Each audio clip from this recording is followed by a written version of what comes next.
경제 주간지 이코노미스트가 최신호에 무시무시한 내용의 기사를 실었습니다. 북한과의 핵전쟁 발발을 경고하는 내용입니다. 바로 뒤에 그 표지를 보고 계십니다. 자, It could happen. 어떤 일이 일어날 수도 있다. 라는 말 아래요. 큰 핵폭탄 버섯 구름이 그려져 있습니다. 그리고 이 구름 안에는 김정은 그리고 트럼프 대통령의 얼굴이 그려져 있습니다. 즉 미국과 북한의 충돌로 핵전쟁이 일어날 수가 있다라는 내용을 설명을 하고 있습니다. 자, 일단 하태영 부장. 네. 영국의 시사주간지 이코노미스트 어떤 잡지고 어느 정도의 신뢰도가 있는 매체입니까? 영어를 공부하는 사람이면 꼭 한번 읽어봐야 된다는 그런 정평이 있는 잡지고요. 문장이 아주 유려하고 네. 아주 고급 단어를 많이 구사하는 걸로 되어 있는데 1843년에 창간된 영국에서 창간된 잡지인데 벌써 174년이 된 아주 오래된 잡지고 약간의 보수적 성격을 띈다고 하는데 여전히 130만 명의 세계인들이 구독하는 정통 반도. 그렇군요. 네. 자, 영국의 유명한 시사 주간지인 이코노미스트가 날짜까지 명시를 했습니다. 이 2019년 1월에 미국과 북한의 충돌로 핵전쟁이 일어날 수도 있다라는 시나리오를 기사로 실었습니다. 자, 도대체 어떤 이유에서 어떻게 해서 핵전쟁이 시작되는지 그 발단이 어떻게 되는지 한번 먼저 설명을 해주시죠. 네, 우리로서는 상상하기 정말 싫은 그런 시나리오인데 네. 어쨌든 지금 현재 분위기를 언론이기 때문에 분위기를 가지고 만들어 본 가상 시나리오인데요. 네. 2019년 1월이라는 시점을 명시한 게 굉장히 의미심장하고요. 네. 추가 핵실험을 강행할 수 있다. 지금 현재 북한이 할 수 있는 나머지 카드, SLBM 또는 6차 핵실험을 상정하고 있잖아요. 네. 그런 핵실험을 강행하는 시나리오를 상정했습니다. 근데 저기서 특이할 건 지하 핵실험이 아닙니다. 대기권에서 일어날 수 있는 핵실험을 네. 상정하고 있고요. 그 경우에 이건 레드라인으로 판단한 미국이 결국 북한의 핵시설을 선제 타격한다. 바로 이게 1, 2 시나리오입니다. 그렇군요. 자, 북한이 추가로 어떤 핵실험 도발 또는 미사일 도발을 했을 경우에 미군이 서지컬 스트라이크, 그러니까 외과 수술을 하듯이 정밀하게 미사일 기지만 골라서 타격을 한다. 이런 시나리오는 사실 여러 번 언급이 됐던 내용입니다. 그런데 좀 다른 내용이요. 이 대기권 핵실험이란 부분이 있습니다. 자, 김정곤 교수님, 대기권 핵실험 뭡니까? 이 풍계리에서 하는 핵실험과는 좀 다른 내용인가 보죠? 좀 다르죠. 풍계리 핵실험은 이제 뭐랄까 이제 밀폐됐기 때문에 네.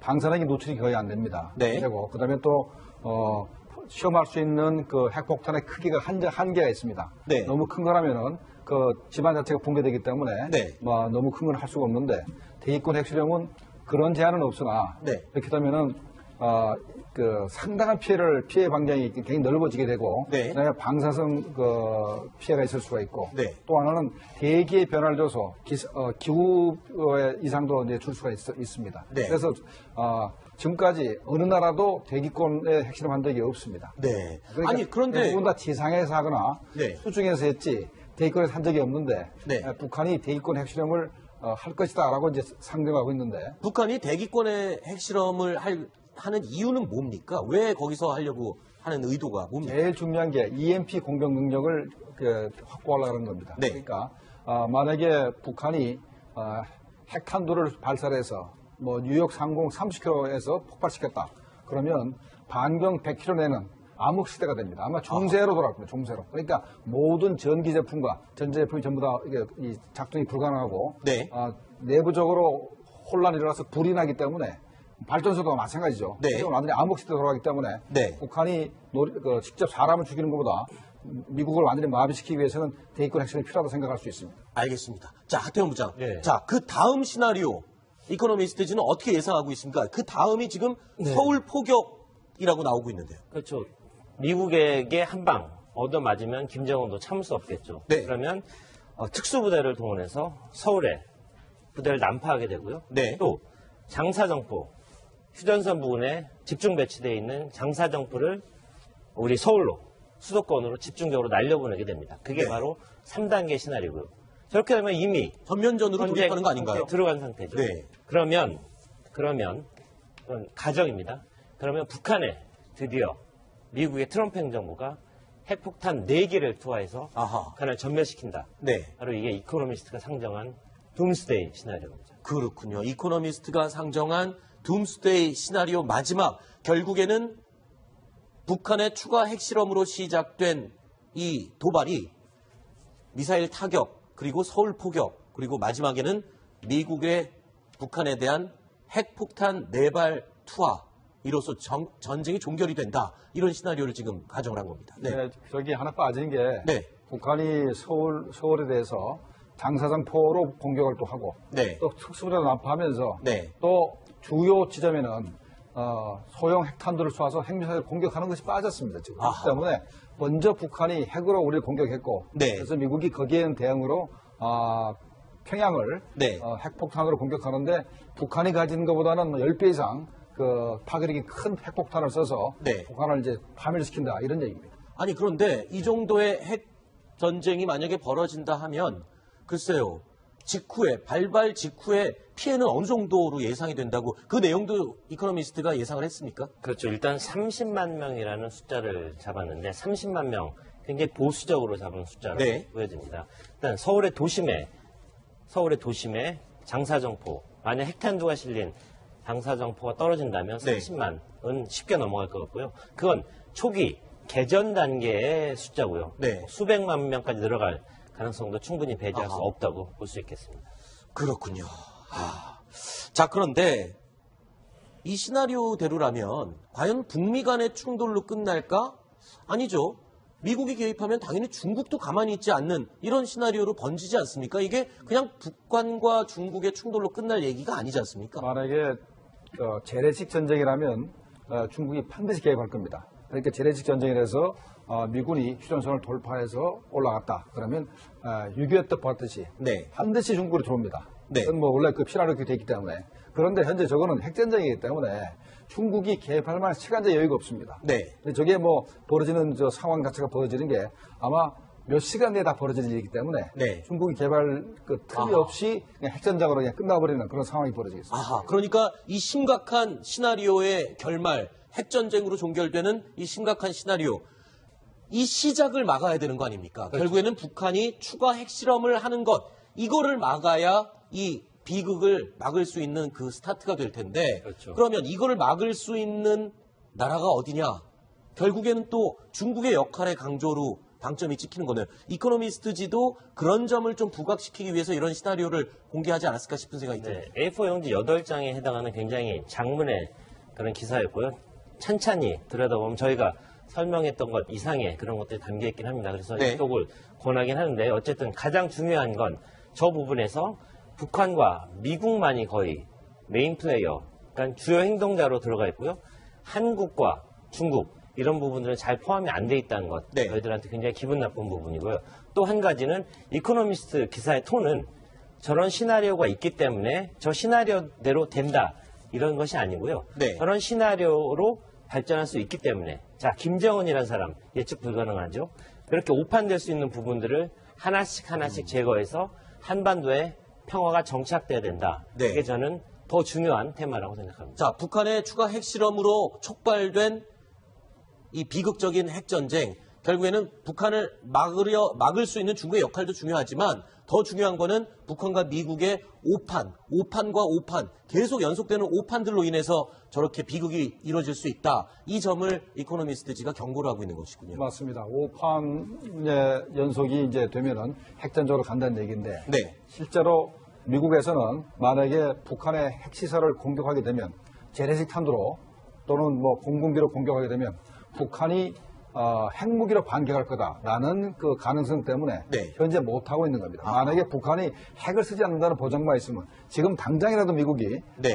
미사일이라든가 아니면 저 공군기를 동원해서 북한의 핵미사일 기지를 다 초토화시킬 텐데 네. 그러지 못하는 게 바로 저럴 가능성 때문에 아하. 현재 구체적 옵션을 쓰지 못하는 것입니다. 알겠습니다. 자, 영국의 이코노미스트지가 아주 충격적인 핵전쟁 시나리오, 그것도 한반도에서 벌어질 것으로 가능성이 있다라는 시나리오를 발표하는 기사 내용 소개해드렸습니다. 과연 그렇다면 미국은 어떤 준비를 하고 있고 내부 분위기는 어떤지 이 내용 궁금하시죠? 다음 순위 내용이 이 내용을 담고 있습니다. 얘기를 가지고 만들어 본 가상 시나리오인데요. 네. 2019년 1월이라는 시점을 명시한 게 굉장히 의미심장하고요. 네. 추가 핵실험을 강행할 수 있다. 지금 현재 북한이 할 수 있는 나머지 카드, SLBM 또는 6차 핵실험을 상정하고 있잖아요. 네. 그런 핵실험을 강행하는 시나리오를 상정했습니다. 근데 저기서 특이할 건 지하 핵실험이 아닙니다. 대기권에서 일어날 수 있는 핵실험을 네. 상정하고 있고요. 그 경우에 이건 레드라인으로 판단한 미국이 결국 북한의 핵시설을 선제 타격한다.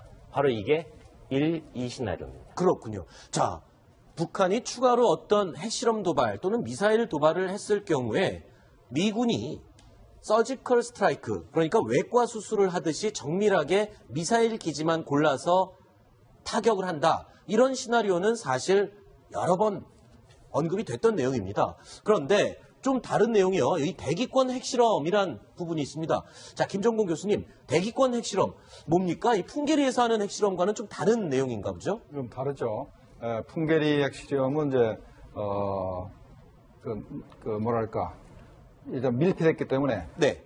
방사능이 노출이 거의 안 됩니다. 네. 되고 그다음에 또 시험할 수 있는 그 핵폭탄의 크기가 한계가 있습니다. 네. 너무 큰 거라면은 그 집안 자체가 붕괴되기 때문에 네. 너무 큰 건 할 수가 없는데 대기권 핵실험은 그런 제한은 없으나 네. 이렇게 되면은 그 상당한 피해 방향이 굉장히 넓어지게 되고 네. 그다음에 방사성 그 피해가 있을 수가 있고 네. 또 하나는 대기의 변화를 줘서 기후 개입하면 당연히 중국도 가만히 있지 않는 이런 시나리오로 번지지 않습니까? 이게 그냥 북한과 중국의 충돌로 끝날 얘기가 아니지 않습니까? 만약에 재래식 전쟁이라면 중국이 반드시 개입할 겁니다. 그러니까 재래식 전쟁이라서 미군이 휴전선을 돌파해서 올라갔다. 그러면 6.25 때 봤듯이 네. 반드시 중국으로 들어옵니다. 네. 그건 뭐 원래 그 피라로 되어 있기 때문에. 그런데 현재 저거는 핵전쟁이기 때문에 중국이 개입할 만한 시간적 여유가 없습니다. 네. 근데 저게 뭐 벌어지는 저 상황 자체가 벌어지는 게 아마 몇 시간 내에 다 벌어질 일이기 때문에 네. 중국이 개발 그 틈이 아하. 없이 그냥 핵전쟁으로 그냥 끝나버리는 그런 상황이 벌어지겠습니다. 아하, 그러니까 이 심각한 시나리오의 결말,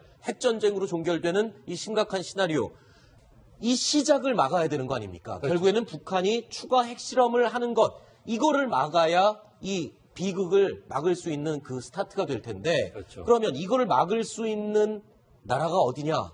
결국에는 또 중국의 역할의 강조로 방점이 찍히는 거네요. 이코노미스트지도 그런 점을 좀 부각시키기 위해서 이런 시나리오를 공개하지 않았을까 싶은 생각이 듭니다. 네, A4 용지 8장에 해당하는 굉장히 장문의 그런 기사였고요. 찬찬히 들여다보면 저희가 설명했던 것 이상의 그런 것들이 담겨있긴 합니다. 그래서 네. 입독을 권하긴 하는데 어쨌든 가장 중요한 건 저 부분에서 북한과 미국만이 거의 메인 플레이어, 그러니까 주요 행동자로 들어가 있고요. 한국과 중국 이런 부분들은 잘 포함이 안 돼 있다는 것, 네. 저희들한테 굉장히 기분 나쁜 부분이고요. 또 한 가지는 이코노미스트 기사의 톤은 저런 시나리오가 있기 때문에 저 시나리오대로 된다. 이런 것이 아니고요. 네. 저런 시나리오로 이상도 이제 줄 수가 있습니다. 네. 그래서 지금까지 어느 나라도 대기권에 핵실험한 적이 없습니다. 네. 그러니까 아니, 그런데. 대부분 다 지상에서 하거나 네. 수중에서 했지 대기권에서 한 적이 없는데 네. 북한이 대기권 핵실험을 할 것이다라고 이제 상정하고 있는데 북한이 대기권의 핵실험을 하는 이유는 뭡니까? 왜 거기서 하려고 하는 의도가 뭡니까? 제일 중요한 게 EMP 공격 능력을 확보하려는 겁니다. 네. 그러니까 만약에 북한이 핵탄두를 발사해서 뭐 뉴욕 상공 30km에서 폭발시켰다. 그러면 반경 100km 내는 암흑 시대가 됩니다. 아마 중세로 돌아갈 겁니다. 중세로. 그러니까 모든 전기 제품과 전자 제품이 전부 다 이 작동이 불가능하고 네. 내부적으로 혼란이 일어나서 불이 나기 때문에 발전소도 마찬가지죠. 네. 지금 완전히 암흑 시대로 돌아가기 때문에 네. 북한이 직접 사람을 죽이는 것보다 미국을 완전히 마비시키기 위해서는 대기권 핵실험이 필요하다고 생각할 수 있습니다. 알겠습니다. 자, 하태영 부장. 네. 자, 그 다음 시나리오, 이코노미스트지는 어떻게 예상하고 있습니까? 그 다음이 지금 서울 포격이라고 나오고 있는데요. 그렇죠. 미국에게 한 방 얻어맞으면 김정은도 참을 수 없겠죠. 네. 그러면 특수부대를 동원해서 서울에 부대를 난파하게 되고요. 네. 또 장사정포, 휴전선 부근에 집중 배치되어 있는 장사정포를 우리 서울로 수도권으로 집중적으로 날려보내게 됩니다. 그게 네. 바로 3단계 시나리오고요. 저렇게 되면 이미 전면전으로 돌입하는 거 아닌가요? 들어간 상태죠. 네. 그러면 그건 가정입니다. 그러면 북한에 드디어 미국의 트럼프 행정부가 핵폭탄 4개를 투하해서 아하. 북한을 전멸시킨다. 네. 경제 주간지 이코노미스트가 최신호에 무시무시한 내용의 기사를 실었습니다. 북한과의 핵전쟁 발발을 경고하는 내용입니다. 바로 뒤에 그 표지를 보고 계십니다. 자, it could happen. 어떤 일이 일어날 수도 있다. 라는 말 아래요. 큰 핵폭탄 버섯 구름이 그려져 있습니다. 그리고 이 구름 안에는 김정은 그리고 트럼프 대통령의 얼굴이 그려져 있습니다. 즉 미국과 북한의 충돌로 핵전쟁이 일어날 수가 있다라는 내용을 설명을 하고 있습니다. 자, 일단 하태영 부장. 네.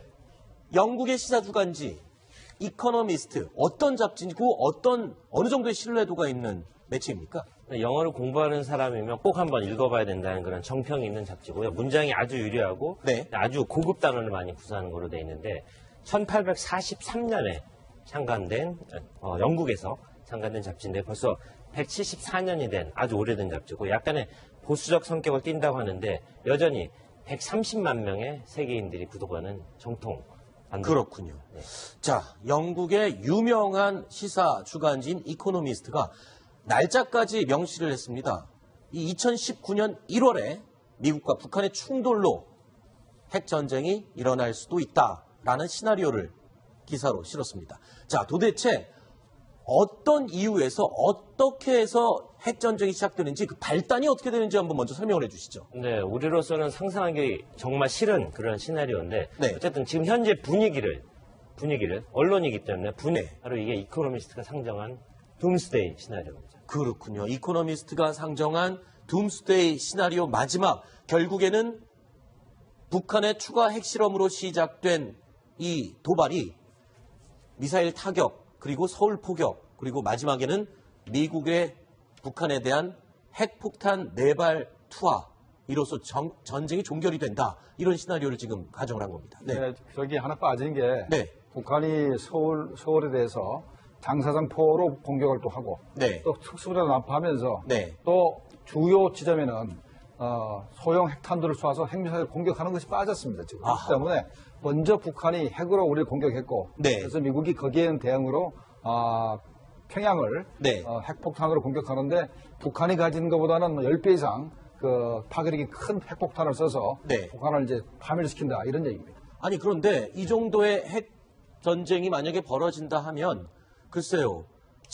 발발 직후에 피해는 어느 정도로 예상이 된다고 그 내용도 이코노미스트가 예상을 했습니까? 그렇죠. 일단 30만 명이라는 숫자를 잡았는데 30만 명 굉장히 보수적으로 잡은 숫자로 네. 보여집니다. 일단 서울의 도심에 장사정포 만약 핵탄두가 실린 장사정포가 떨어진다면 네. 30만은 쉽게 넘어갈 것 같고요. 그건 초기 개전 단계의 숫자고요. 네. 수백만 명까지 늘어갈 가능성도 충분히 배제할 수 아하. 없다고 볼 수 있겠습니다. 그렇군요. 자, 그런데 이 시나리오대로라면 과연 북미 간의 충돌로 끝날까? 아니죠. 미국이